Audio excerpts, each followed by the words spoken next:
haven't heard of Primos, this show had the biggest uphill battle from previously being indefinitely shelved to now premiering on Disney Channel and later Disney+. It drew immediate criticisms from the Latin American community for the choices in some of the designs and names such as Cuquita or Nachito that were so loud that Cuquita became Lucita. The name of the town was changed from Terremoto Heights to Hacienda Hills because the original name alluded to a region known for frequent earthquakes. The main character, Tater's broken Spanish, drew lots of criticisms despite the creator of the show drawing from her own personal experiences. The yellow tint in the show was equated to a common stereotype used to establish an American media's view of a Mexican setting. The show was compared to another show that featured a big Latin American family. Oh, and the voice actor of Tater addressed some of the criticisms in such an antagonistic way that her response is oftentimes bigger than the show itself. Bonus points if you find people correctly labeling her as the main character's voice actor and not the creator of the show. As you can tell, there was a lot of pressure put on Natasha Klein and Disney to put out a great show, especially post Owl House, Molly McGee, and Haley Zonnet, searching for that next show that people will flock to them for. Originally, I thought it was just gonna be a mid-show, nothing too special, but I was wrong. It's actually a lot better than I thought, and it comes down to two big points, and don't worry, the controversies will be addressed too, but we have to talk about the biggest reason that this show blew my expectations out of the water. Let's talk about the most important test for any piece of media, and it's often the reason why sometimes you may watch a show that has an interesting world or a cool concept, but you end up losing interest, and it's the main character test. You can have a great world, a great idea, a great art style, and even great representation, but if your main character is awful, I'm not gonna sit through 20 episodes of that. In fact, some of my favorite shows come from concepts that don't read that well on paper. Oh wow, you're making an animated sitcom of some family doing stuff? Truly exciting. Primos reads the same on paper, just another show of the daily life of some kid in a big family trying to find themselves. So for the show to be entertaining, Tater herself has to be entertaining. Killer bees! There's nothing wrong with our town. Pothole!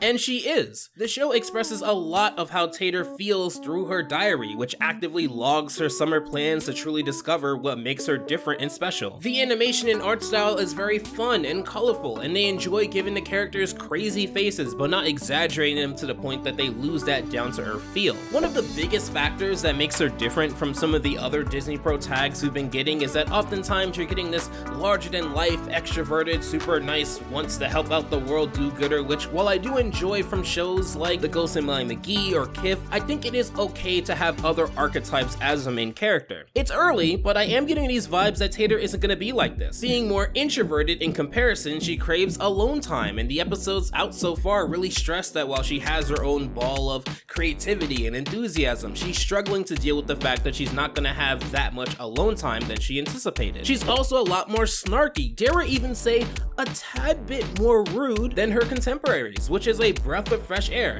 She's not a jerk, but she's not above tricking her cousins, bickering with her younger but taller sister, or not putting up a front thinking so grossly positively in situations that clearly show the opposite. I knew it! You're fake working! Me?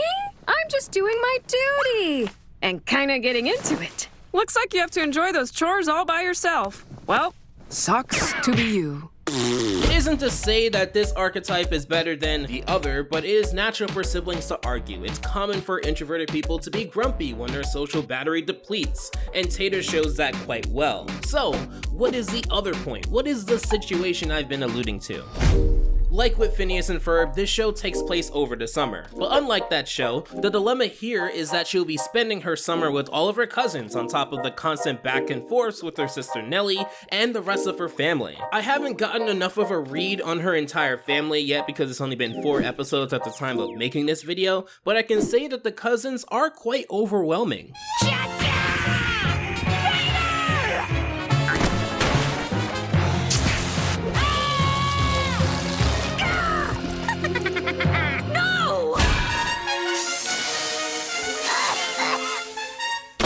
For the cousins and family members that I was able to gather a strong read on their personality, it's been fun to watch. Within Summer of La Muñeca, we had a lot-centric episode. The golf girl who people seem to avoid, who also teleports and appears out of nowhere often, which combines learning about the cousins with Tater's ongoing battle of getting peace and quiet. No one wanted to join my tea party. Guess it'll just be me and Dolly.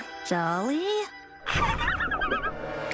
Dodging the low-hanging fruit of the eventual comparison of her character, she was pretty fun in this episode.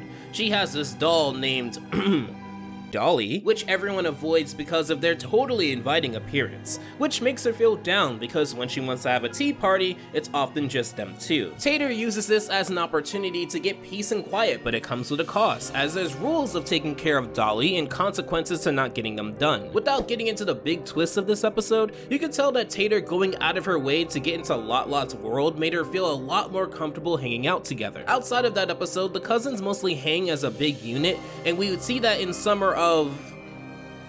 I can't say that. No, really, that's what they say when this episode's title screen comes up. Summer of, I can't say that. Psst. Yes, it is, sweetie. Within this episode, Tater and Nelly get told that they must be good hosts and take more responsibilities with the chores around the home to accommodate their extended family staying for the summer. Tater, who didn't ask for this, drags her feet throughout the episode, not wanting to take up chores for people she didn't want to see in the first place. And you get to see how overwhelming the cousins can get, and how much stress Tater goes through trying to do something as simple as make a vision board. It doesn't help that Nelly doesn't really help her out or support her dreams at all. Oh, Tater, my big but littler sister. Good thing you have me to break it to you. Oh, Nelly, my sweet and salty little sis.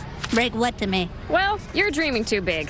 By even dreaming at all. Exactly. She's seen as more cunning, often slipping out of the more difficult chores and leaving Tater to do the heavy lifting. I will say, seeing her gleefully stomp on Tater's dreams in the first episode did leave a tiny bit of sourness for her character, but she more than makes up for it in these first few episodes, as within the episode we're talking about here, she goes insane trying to match socks that she pretty much becomes a pirate captain who's gone crazy, which is funny to watch. Or in the prior episode, where rather than hanging out with her cousin, she hangs with her uncles, giving more of a tomboyish vibe, which is cool to see. However, I must give credit where credit is due. As annoying and overwhelming as the cousins can get, they come clutch with some of the best moments within the show so far. So Tater gets to her wit's end and decides to join Nelly in not helping out her mom with the immense chores that they now have.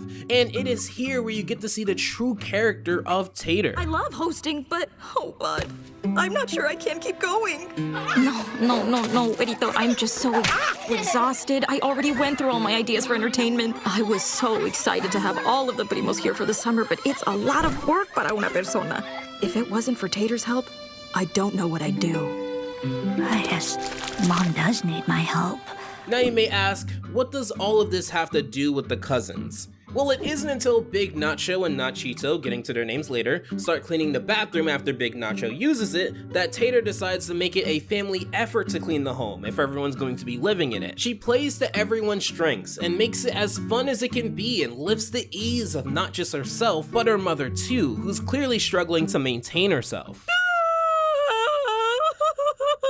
Not the reaction I was expecting. No. This is great, Tater. I'm just so happy. It's quite the sweet, wholesome show that already has some heartwarming moments. Well, let's talk about the controversy. I know 72% of you may be shocked when I say this, but I am not Latin American.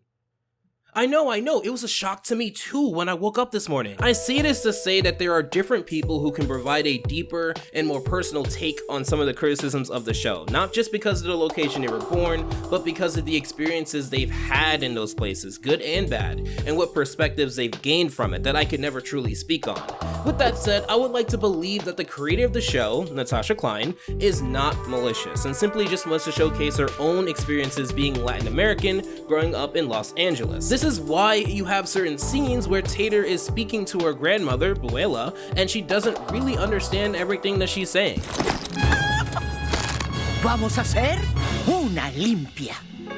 I have no idea what you're saying, but I like it. Tater uses broken grammar often, and this was the target of criticism for the show. But when looking at it in universe, it is reasonable for someone in America to end up like this. And I'm gonna use myself as an example. So I have grandparents that are not from America, so they grew up with a very different culture and experience that they live with. My parents did grow up in America, but they grew up with parents that did not. So they'll have a completely different experience with both cultures. And lastly, I grew up in America, America, but I had parents that did too.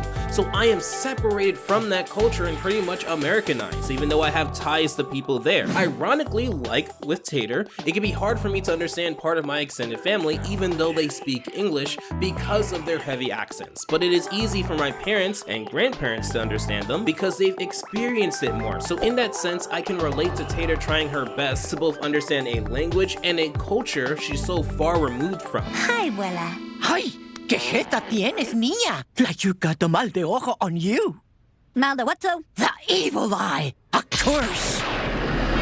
With that said, yes, when looking at the names and designs given to the characters, it does seem weird from the outside looking in. However, with other creators in the sphere of all backgrounds supporting her, from Phineas and Ferb co-creator Jeff Swampy Marsh, to Spider-Verse co-creator Phil Lord, to El Tigre and Book of Life creator Jorge R. Guetes, and so many more, I'd like to believe that the creator of the show is not being malicious if they have this much support. Unlike other Hispanic and Latino-centric animated media, such as El Tigre or Victor and Valentino or Encanto, which lean a lot more on their non-American traits, the beauty of such a vast amount of culture across a wide area of the world is that you're going to have a variety of ways to express and display it. And in our community, we're very quick to lock into specific interpretations of things, such as pitting shows of a certain culture against each other, or using older executions of a genre or a character archetype, or even as simple as not being okay with reboots if they venture too far from the source material, without realizing that animation at its core